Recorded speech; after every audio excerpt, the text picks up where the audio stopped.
Assalomu alaykum, hurmatli 5-sonli davlat maktabiga ta'lim tashkilotini pedagog jamoasi, tarbiyachilar. Mana bugun biz sizlar bilan O'zbekiston Respublikasi maktabgacha ta'lim tashkilotlari uchun ilk qadam davlat o'quv dasturining 3-nashri bo'yicha gaplashamiz. Hammamizga ma'lumki, biz 3-nashr bilan tanishganmiz. Demak, maqsadlar.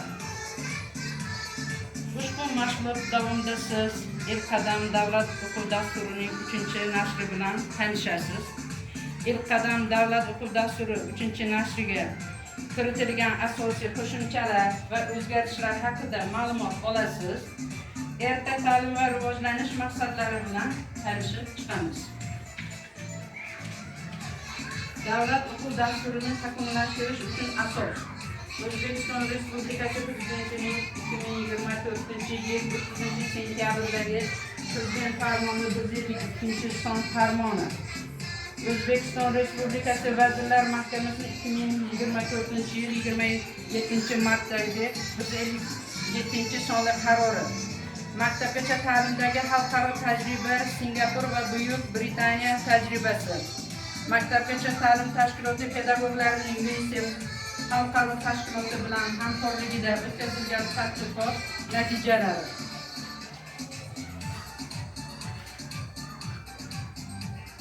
Davlat o'quv dasturini takomillashtirish jarayoni. O'zbekiston Respublikasi Maktabgacha va maktab ta'limi vazirining tashabbusi hamda UNICEF xalqaro bolalar jamg'armasi bilan hamkorlikda maktabgacha ta'limning davlat o'quv dasturi xalqaro tajribalar asosida takomillashtirish bo'yicha tegishli qaror qabul qilingan. O'zbekiston Respublikasi Maktabgacha va maktab ta'limi vazirining 2024-yil 8-noyabrdagi 360-sonli buyrug'iga muvofiq ishchi guruh tuzildi. Mazkur ishchi guruh tarkibida maktabgacha ta'lim tizimida faoliyat yuritayotgan ilmiy darajaga ega mutaxassislar, amaliyotchi pedagoglar, xususiy maktabgacha ta'lim tashkilotlari vakillari hamda UNICEFning xalqaro maslahatchilari. O'zbekiston Respublikasining ilk va maktabgacha yoshdagi bolalarning rivojlanishiga qo'ygan davlat talablari qayta ko'rib chiqildi. 2018-yil 3-iyulda 30-32-son bilan ro'yxatga olingan. Davlat dasturini takomillashtirish bo'yicha xalqaro tajriba. Mana qizlarjon, biz o'rganib chiqqanmiz.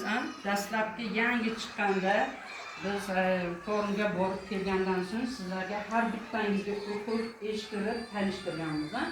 Demak, keyingi mana 3-iyun 2026-yilda biz mana direktor o'rinbosarlari tuman bo'yicha o'quv seminariga 3 kun qatnashdik. Ushbu seminarda olingan tajribalarimiz, o'rgangan narsalarimiz, yangiliklarni sizlar bilan birgalikda yana o'zimizni jamoamizda ko'rib chiqamiz.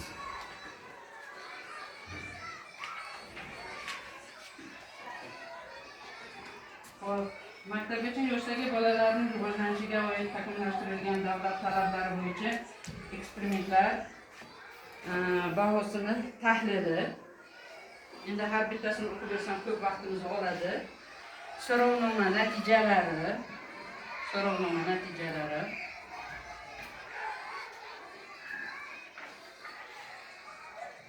İlk qadam davlat o'quv dasturi 3-nashriga kiritilgan asosiy qo'shimchalar va o'zgartirishlar. Demak, bunda o'zgartirishlar bolalar huquqlari, inklyuziv va tenglik haqida, hozir oramizda bolajonlarimiz orasida inklyuziv ta'limga muhtoj bolajonlarimiz bor. Keng tushunchalar yoritib berilgan. Xususan gender tenglik, bolalar bilan teng. Alohida ta'lim ehtiyoji bo'lgan bolalarni qo'llab-quvvatlash, madaniy va til jihatidan xilma-xillik, qulay, do'stona va inklyuziv ta'lim muhit. Demak, biz inklyuziv ta'limga muhtoj bolajonlarimizni shu sog'lom bolalarning orasida ta'lim tarbiya beramiz. Bolajonlar sog'lom bolalarni ko'rib harakat qilyaptilar, o'zgarishlar bo'lyapti, to'g'rimi? Demak, biz hammamiz kuzatib ketyapmiz jarayonlarda. Albatta bolajonlarda juda ham ko'p katta o'zgarishlar bo'lyapti. Hop, navbatdagisi tabiat va atrof muhit bilan bog'liqlikni asosiy tamoyillari kiritilgan, jumladan ekologik tarbiya. Ekologik tarbiya bo'yicha har bitta guruhimizda ekologik burchaklarni biz tashkil qildik. Ilgari biz tabiat burchagi berdik, keyin ekosoqmoqni tashkil etdik, eko yo'lakchalarni tashkil etdik. Mazza qilib bolajonlar o'zlari tajriba o'tiryaptilar, chunki o'sha o'simliklarni haqqoniy jonliligini ko'ryapti, gullashini kuzatyapti. Shu ko'chat ekilgan paytdan gullaguncha bo'lgan davrni birgalikda sizlar bilan kuzatib boryapti. Demak, o'zgarishlarni, ob-havoni, kun issiqligini, sovuqligini, havoda o'zgarishlarni, daraxtlarning o'zgarishini, demak, bolajonlarimiz sizlar bilan birgalikda kuzatib boryaptilar. Ta'lim muhitini 3-pedagog sifatida kiritilgan. Demak, ta'lim muhitida 3-pedagog. 3-pedagog biz bolalarni o'rtaga o'zlarini mustaqil chiqarib qo'yapmiz. Mana biz yo'naltiryapmiz.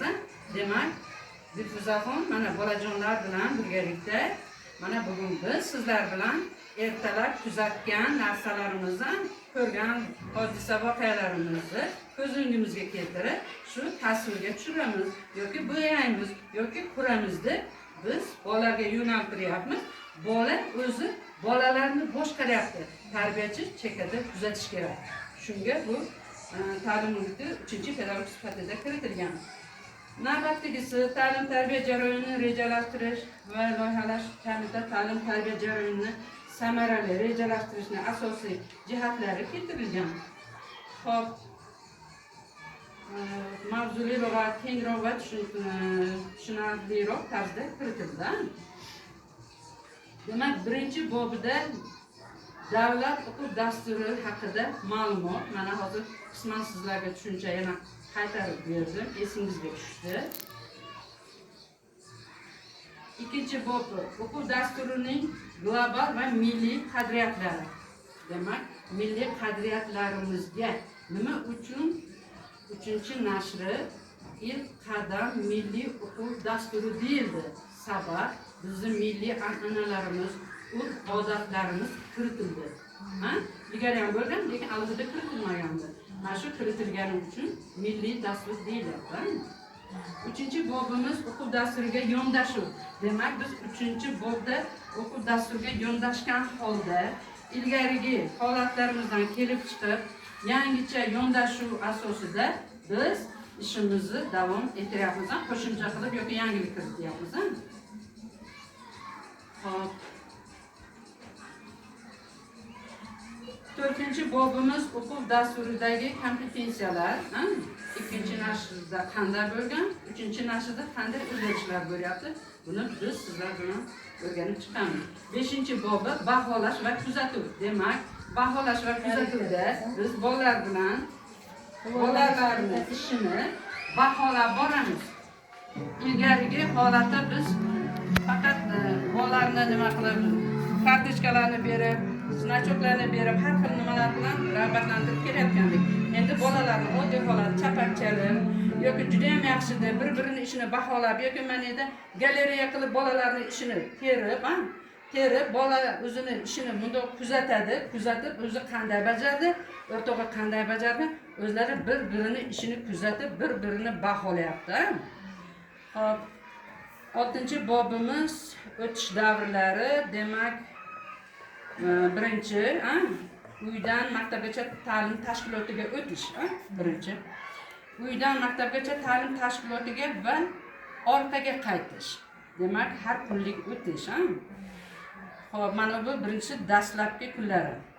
3-si kun davomida maktabgacha ta'lim tashkiloti ichidagi o'tishlar, turli kundalik vaziyatlarimiz nazarda tutilgan. Navbatdagisi maktabgacha ta'lim tashkilotidan boshlang'ich maktabga o'tish ta'limini yangi bosqichiga o'tish. Mana etapma-etap mana yana tushuntirib qo'yibdi. 7-bobida maktabgacha yoshdagi bolalarning rivojlanishi va ta'lim olishiga qo'yilgan talablar bo'yicha sohalar bo'yicha gaplashamiz. Demak, biz sohalar bo'yicha shu kungacha ham ishlab kelganmiz. Yana ancha o'zgarishlar kiritilgan, demak, jismoniy rivojlanish va sog'lomlashtirish tarzini shakllantirish bo'yicha raqamlashtirish bo'ldi. Kodlar raqamlashtirildi. Rivojlanish sohasi raqamlar bilan 1, 2, 3, 4, 5 deb belgilandi. Demak, raqamlashtirishga o'tdik. Xuddi shunday qilib 5 ta sohamizda o'zgarishlar kiritildi. Xo'p, bu rivojlanish tamoyillari, biz buni o'rganganmiz. Xo'p. Ta'lim olishga qo'ygan talablar shu 7-sida. Endi 2-ilovasida maktabgacha ta'lim guruhlarining namunaviy kun tartibi. Hammangiz kun tartibingizni ko'rib chiqdingiz. O'zingizga moslashtirib, hududimizga qarab, joylashgan holatimizga qarab kun tartibi va ta'limiy faoliyat jarayonlarini siz mana o'zingiz ishchi guruhingizda belgilab berdingiz. Mana demak 2-ilova guruhlarining namunaviy kun tartibi ekan. Hammangiz chiqardingiz. 3-ilova namunaviy o'quv reja. Mana rejangiz. Namunali o'quv reja. Hop.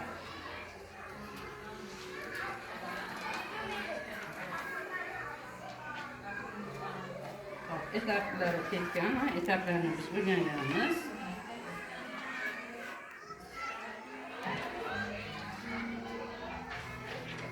To'rtinchi ilova namunaviy yillik mavzuli rejamiz.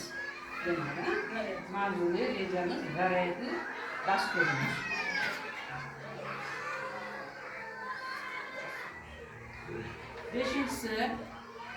Beshinchi ilova maktabgacha ta'lim tashkilotida o'tkazilishi belgilab qo'yilgan va bayram tadbirlari ro'yxati. Demak, yoshga qarab biz tadbirlarni o'tkazib kelyapmiz.